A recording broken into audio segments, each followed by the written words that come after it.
2000 پورې تقریبا د 10 کاله د دې جماعت خدمت کړي نو دا یو ډېر لوی تاریخي جماعت او مرکز الحمدلله ان شاء الله دا کتاب چې کوم شایع شو نو په دې کې به تاسو ګورئ چې دې کې کوم هغه سیزونه چې کوم ډېر خلکو ته پته نشته زموږ نوجوان کول ته پته نشته بلکې زموږ مشرانو ته ډېر سیزونه پته نشته ان شاء الله هغه به د دې کتاب نه هغه تاسو ته معلوم شي او بیا دویم زموږ الحمدلله د حضرت بابا صاحب رحمت الله علیه او د حضرت بچا صاحب رحمت الله علیه خطوط چې کوم مکتوبات دي الحمدلله هغه موږ تقریبا 60 خطوط هغه ته کتابي شکل ورکو هغه مشایع کړ نو دا الحمدلله یو ډیر لوی کارو چې الله جل جلاله موږ تاسو نو واغستو الحمدلله دا زموږ تاسو باندې الله تبارک وتعالى ډیر لوی فضل او کرم دی او یو خوب د بیانوم د دې پروګرام د شروع کېدو د دې ابتدا کې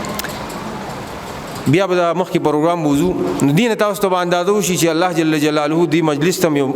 قبولیت ورکړي دارالعلوم حقانیه کې زموږ مرګره د حبیب الله صاحب الحق کې هغه نائب مدیر د مولانا راشد الحق صاحب سره دا غي سره بل ملاقات ته ورغم یو مدرس ته نوې غالبا راغله د اکسیډنټ نه مابل ورس کړي شریف سیوا نو زه غي سره ملاقات هغه تپوس مې مو او بیا می دعوت مور کو وتا میجدا سی یو مجلس ته او دمغه ختم مشکات شریف هم د جل اول او یو دو کتابونه دي د بزرګانو نو هغه دعوت می غي ته ورکو اوس ابل ورځ بیا لاړملتا بیا ما سمرګری وغي ته دعوت ورکولو نو مولانا شریف صاحب هغه ماته بچا صاحب یو خوب می وګتو چې تاسو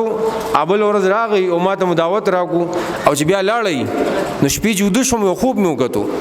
او خوب مې وکړو چې دلته اجتماع ده او د دې اجتماع کې ډیر لوی خلک راغلي دي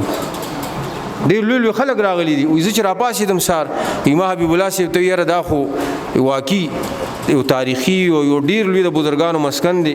چې ماته الله جل جلاله په خوب کې د دې نشاندهي او دغه کوي چې د اجتماع تلاړ شالنګ هغه اکسیډنټ کړو ماته د بر ادم خامخا په هر حالت کې وي په گاډي کې وي په موټر سایکل باندې وي خو زه به د اجتماع تر ادم او د کې به شرکت کوم الحمدلله د ما محترمو دا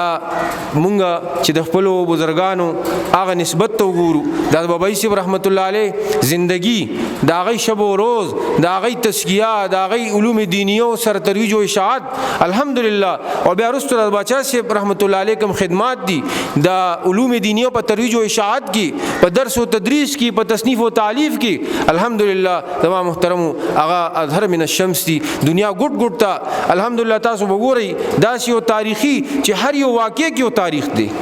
هر یو واقعي کې موږ د الله جل جلاله یو سبق راکړي ان شاء الله په دې باندې مشران خبرې کوي زه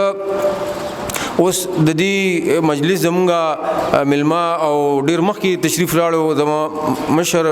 او ډیر قدردان کاری محمد اسلم سے دامت برکاتهم هغه نن دوه درې پروګرامونو کې هغه لګ پاتیشیو سوزر د وځي نن الحمدلله هغه ډیر مخکې راغل چې له جمعات کې زه आवाज ناستم مونږ نیمه غنټه تقریبا